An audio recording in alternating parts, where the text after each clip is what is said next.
It's Thursday afternoon. இன்னைக்கு லஞ்சுக்கு எல்லா காய்கறியும் முடிஞ்சது. செய்கிறதுக்கு பீன்ஸ் மட்டும்தான் இருந்தது. சரி பீன்ஸ் வறுவல் பண்ணி கர்ட் ரைஸ் பண்ணிக்கலான்னு சொல்லி பிளான் பண்ணிட்டேன். நம்ம எல்லார் லைஃப்லேயுமே நமக்கு ஒரு பர்சன் இருப்பாங்க. அது ஃப்ரெண்டாக இருக்கலாம், கொலீகாக இருக்கலாம். நம்ம எவ்வளோ கஷ்டத்தில் போய் அவங்கக்கிட்ட பேசினாலும் இதெல்லாம் ஒன்றுமே இல்லைங்கிற மாதிரி நமக்காக பேசுவாங்க. அந்த மாதிரி எனக்கு ஒரு ஃப்ரெண்டு இருக்கா. நாங்கள் 2 பேருமே செகண்ட் ஸ்டாண்டர்ட்லேருந்து ஃப்ரெண்ட்ஸு. ஆனால் நாங்கள் ஸ்கூல்லலாம் இருந்ததை விட ஆஃப்டர் மேரேஜ் தான் ரொம்ப க்ளோஸ் ஆனோம். அவளும் நானும் ஒரே மாதிரி இஷ்யூஸ் ஒரே டைம்லேயே கோ த்ரூ பண்ணுவோம். பட் அவளுக்கு என் பிரச்சனை பெருசாக தெரியும், எனக்கு அவள் பிரச்சனை பெருசாக தெரியும்.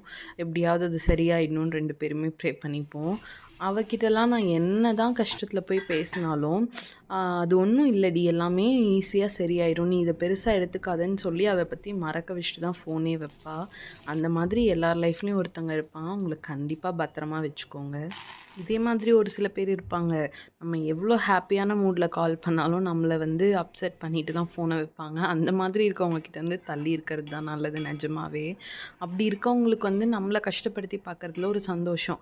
நம்ம ஏன் அவங்கக்கிட்ட பேசணும்? இந்த மாதிரி இருக்கவங்க கிட்ட பேசிட்டு போயிடலாம். இன்றைக்கி கர்ட் ரைஸும் பீன்ஸும் ரொம்பவே சூப்பராக இருந்தது காம்பினேஷன். நீங்களும் ட்ரை பண்ணி பாருங்கள்.